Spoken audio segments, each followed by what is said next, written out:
to the Feed You podcast, giving you the real scoop on raising your business to new heights. Expert education, inspiration, and motivation to fuel your purpose, your passion, and your profits. Here's your host, Elisa Connor. Hello. Welcome to the show. I am getting this out a little late today. It's been kind of one of those crazy weeks, but I want to dive in and talk to you about how creating conversations in your business and in your marketing is going to save you so much time and so much money. But besides that, it's actually going to make you stand out and develop longer term sales opportunities with people that want to do business with you. And so I'm sure you've heard more than once that people buy from people that they know, like, and trust. And the easiest way to develop trust is to, simply have a conversation. Only the rest of the world, it seems like, is out there not having a conversation. They are talking. I go out and I kind of do sporadic like reviews of marketing. And what I'm finding is that there's so many people talking at people. And they don't ask they don't ask questions. They don't have conversations. They just want to immediately jump in and have you buy their stuff. And so one of the most prevalent places that this happens, and I'm sure it's happened to you, is in messages. So whether you're on Instagram or Facebook or even LinkedIn, I'm sure on more than one occasion you have gotten some sort of unsolicited message in your message on that platform. And it usually starts out with, "Hey, I can help you with," or "Have you checked out my," or "I have this to offer," or whatever it might be. And most people are just like, no, swipe, delete. And so we don't want to be those people. We want to get in front of people and create conversations, create connections. And if you don't know, in case you don't know, it is much easier and much more economical to keep the customers you have and offer them an experience that they talk about than it is to constantly go out and get new customers. Well, the only way you can do that is to get to know your customers. For example, I was on a call this morning with a guy that I'm working with in the UK. Wonderful, so awesome.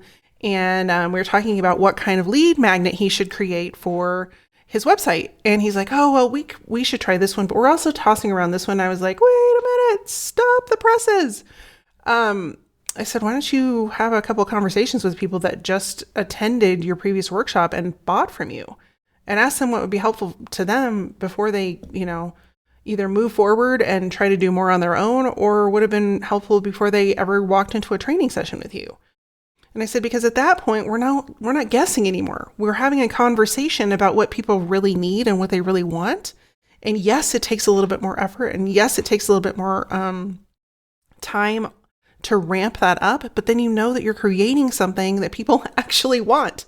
And you're not just putting it out there and having crickets of people that are like, "I don't care about that. I don't want it. And I don't even know what that is."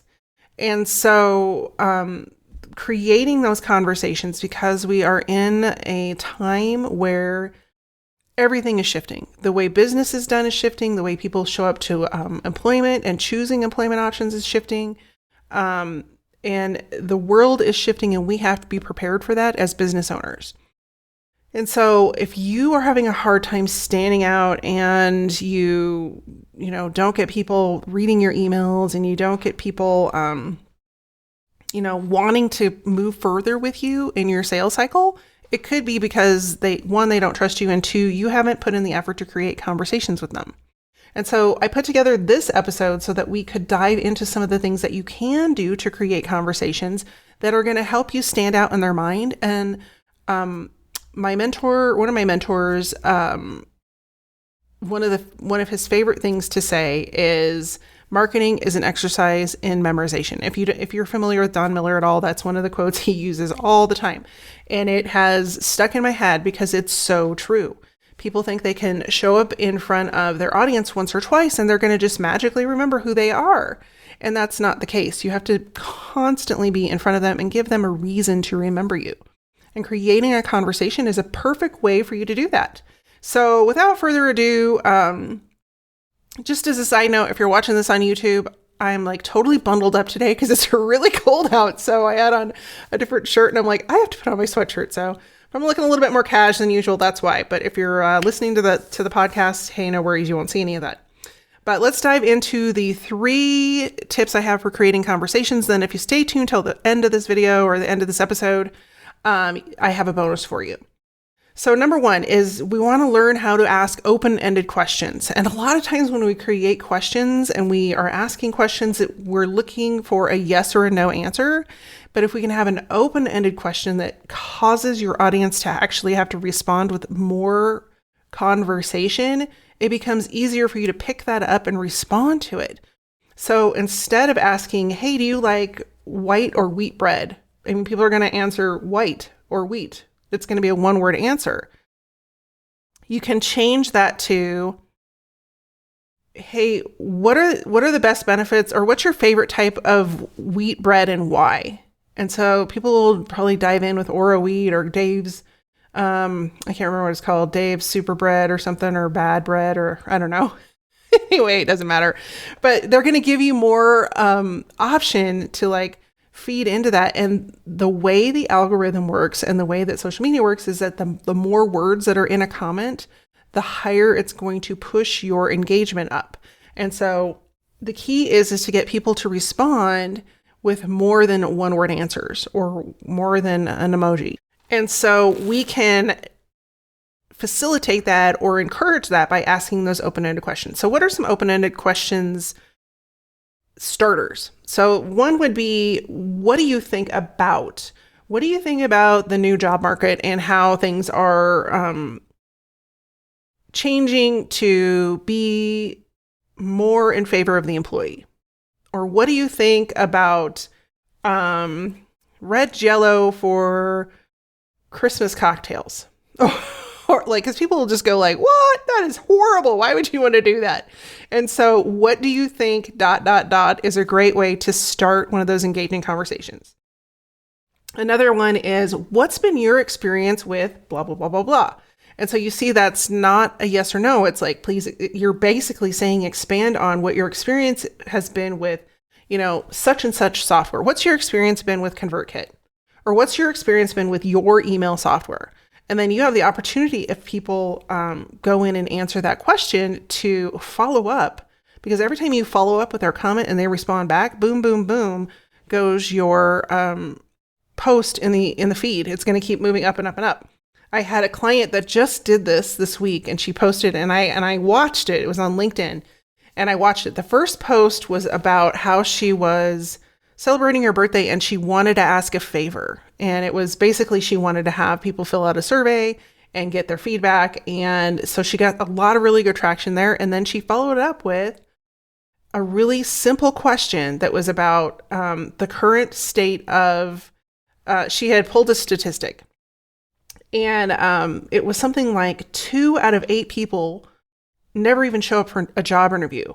And her question was, what has been your experience with either not showing up or not having someone show up for a job interview? And whoa, Nelly, did that thing explode.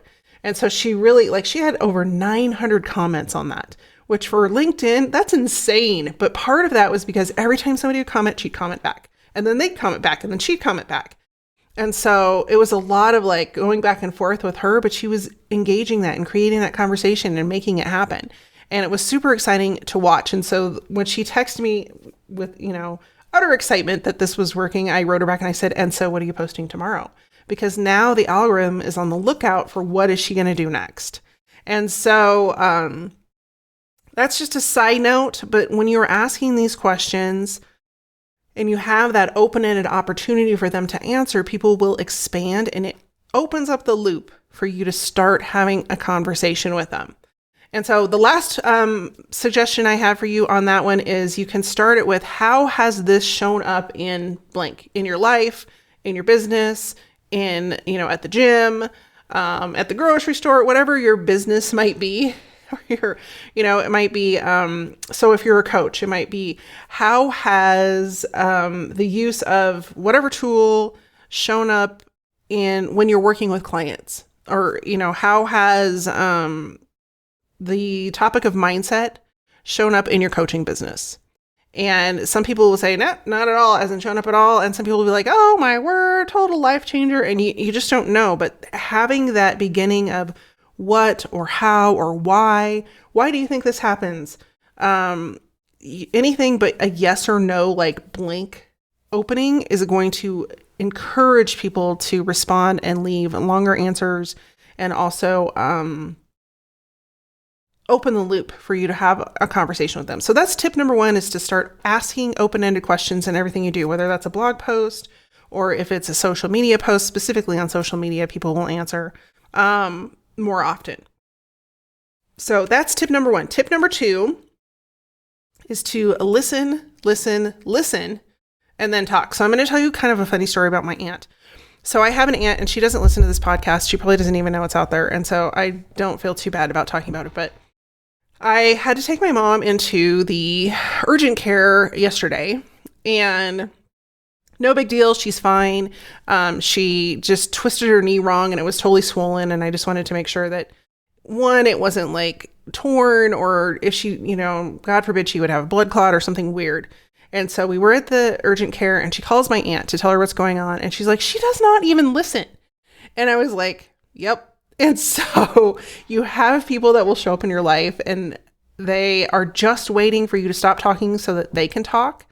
And that happened to be the case with my aunt. So my mom was trying to tell her what was going on, and that we were at the urgent care, and my aunt was just not listening. She was just like, okay, well, I'm going to blah, blah, blah. And my mom's like, blah. So she was going a little crazy. But we don't want to do that, especially with people we're trying to start a sales relationship with.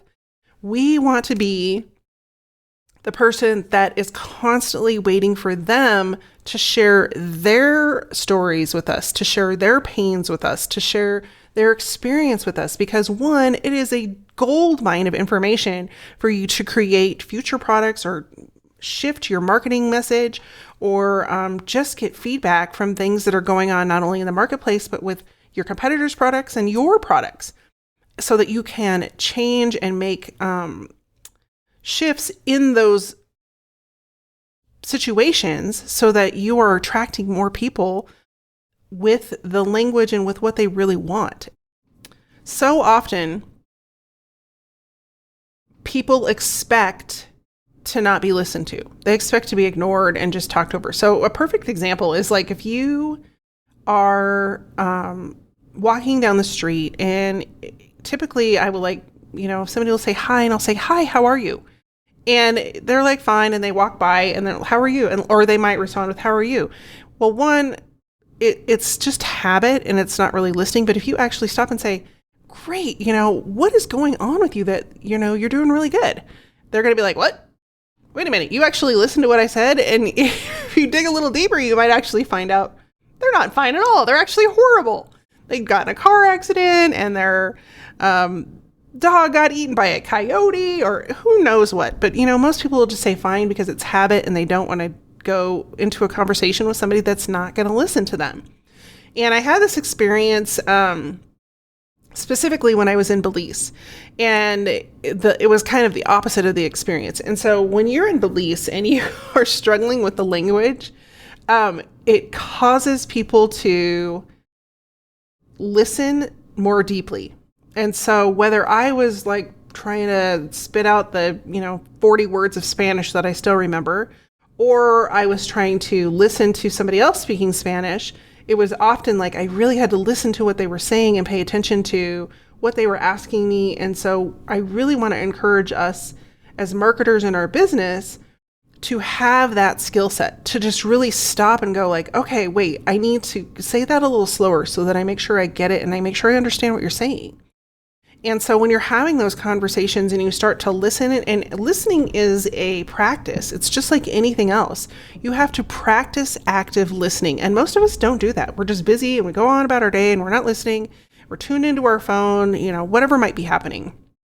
And so if you can choose to proactively listen and trick your brain into not just moving on to the next thing, but paying attention to specific words they're saying and then recalling them, including their name. Like that's like, there's so many ways that you can remember people's names and things out there. And it's one of the most forgotten things is like you can, especially as you get older, you can hear somebody's name. And then if you're not paying attention because your brain is in 15 different directions, you could ask them 3 more times and you're still not going to remember what their name is. And so if you're active listening and you're listening and you kind of attach something to their name, like, if your name is Megan, maybe you're like, Megan has maroon shirt on today. So Megan Maroon. And so, whatever that might be, but that's going to make your brain activate. So you're not just like on autopilot when you're having conversations with people, whether that's in real life or even more importantly, if you're doing it online, because it's so easy to be distracted with your emails dinging in, your phone ringing. You've got the side window open and you've got, maybe you have a project management software and things are clicking through, or you're trying to do a project while you're on a Zoom meeting. Our brain can't do that. And so we have trained ourselves to not be focused. And so when you integrate active listening into your marketing plan, you have to be intent on making that skill a habit. And I'm not going to lie, it's not hard. It's hard. You're not going to get it right away. You're probably going to beat yourself up a little bit, but don't. Just focus on trying to actively listen, especially if you are trying out the conversation piece we talked about in step 1. You're really going to want to make sure that you're focused in on what that person is saying and asking poignant questions that let them know you have been listening to them. And so that's tip number 2, is to do some active listening and practice active listening. And I don't really think there's a way you can do it 24 hours a day. I think you would make yourself a little bit crazy. But, maybe you just practice it for 10 or 15 minutes, or you carve out a certain time of your day that you're going to be focused on listening to other people or doing some listening in the marketplace to see what people are saying and things like that. And that you are just really focused on that and you don't let other distractions get in your way. And, set a timer. I did that the other day. I was on a phone call with a friend and I said, I have to set a timer because otherwise we'll just sit here and yak and I waste an hour. Like an hour goes by, it's not wasted, but I spend an hour and I need to be focusing that time on doing other things. And so if you need to do that to practice your active listening, whip out your phone. We have this powerful tool, or get an old-fashioned timer or whatever's going to work for you. Set a time frame, go out and do just that. Go out and listen or have a conversation and actively listen, or whatever that might be. And then up the time as you go through, and that will help improve that habit for you. Tip number 3 is to be consistent. So if you're going to show up, for example, on social media, and I inferred this in my example when I was talking about my client that's on LinkedIn.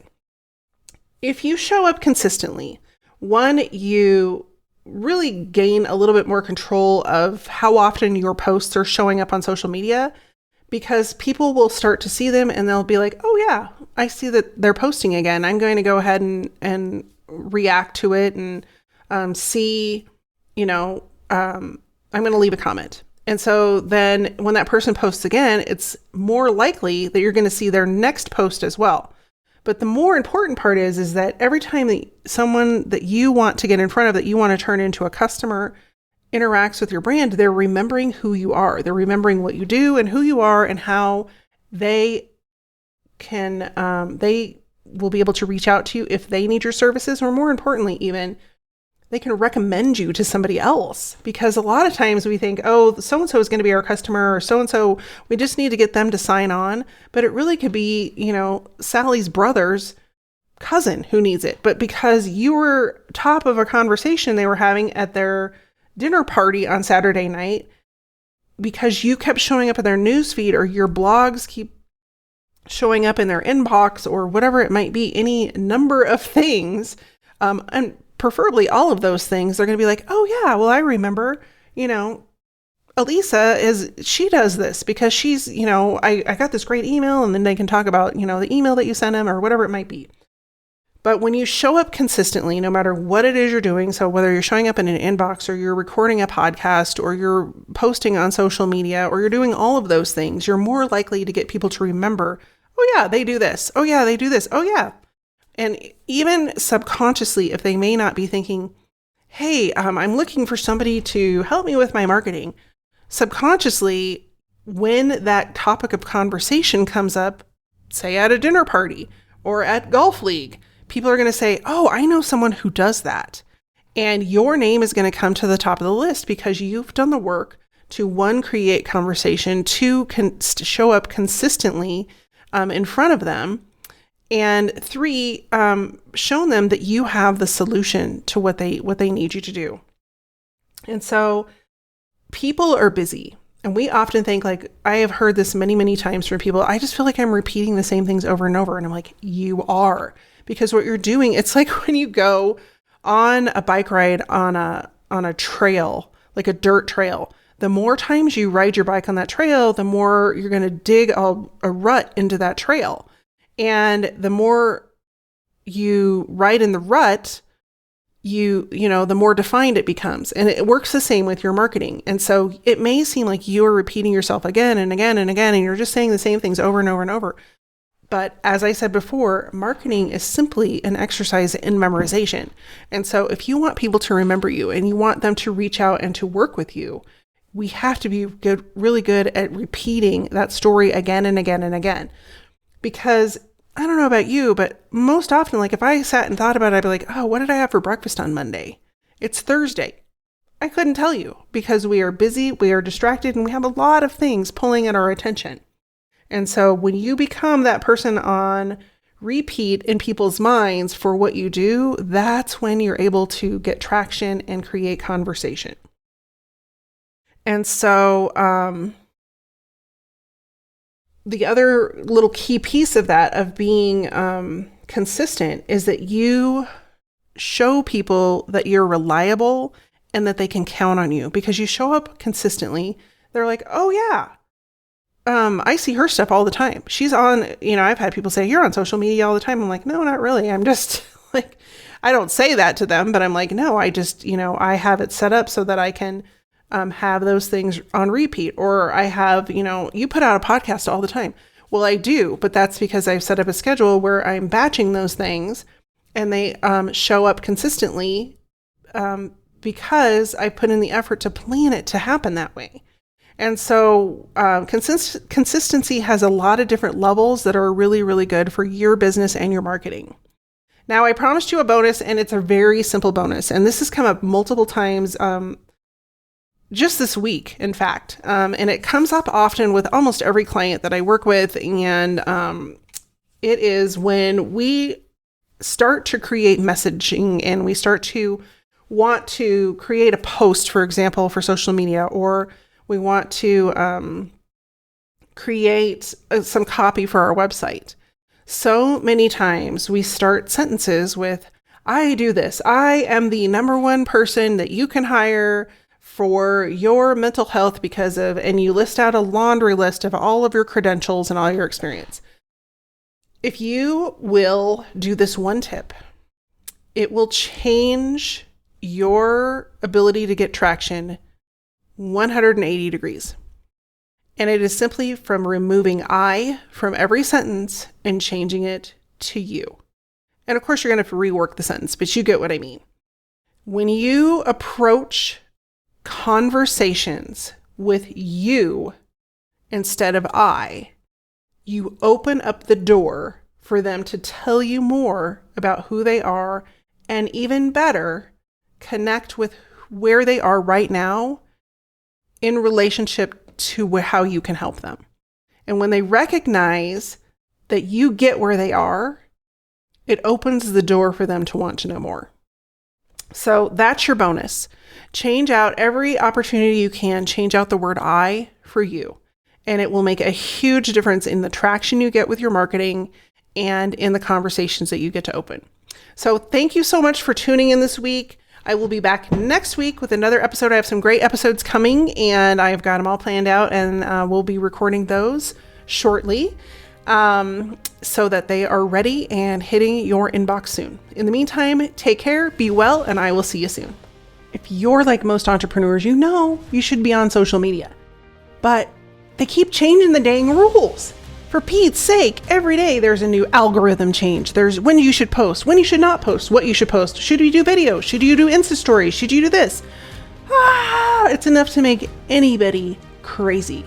And the worst part of all is that even if you're showing up and you have a huge audience on one of these platforms, you don't own any information about them. So when they change the rules, and you know they do, you are at their mercy. Well, what if instead you could own your audience? What if you had the power to show up in front of them, share what you want to share on your own time frame? Well, you can. In my new upcoming training, Own Your Audience, you're going to learn how to stop being at the mercy of social media moguls. Yes, social media is a great tool, but when you put all of your eggs in their basket, it's like renting an apartment with a horrible landlord who keeps changing the rent. You deserve better. You deserve to control and get in touch with your people on your terms. In the Own Your Audience training, you're going to learn the 5-step proven system that I've used with my clients for the last 20 years that gets you in front of your audience, builds conversations, builds connections, and best of yet, helps you sell your stuff. Because if you're not selling anything, it's really hard to stay in business. So join me for this free live training coming up. It is so easy for you to join and come and be part of this live training by going to elisaconnor.com/own your audience. If you're tired of fretting about the next social media change and you're sick of being at the mercy of what to do, when to post, how to post, where to be, and you just want some sanity with your marketing, join me for this upcoming live training at elisaconnor.com/own your audience. And I look forward to seeing you inside.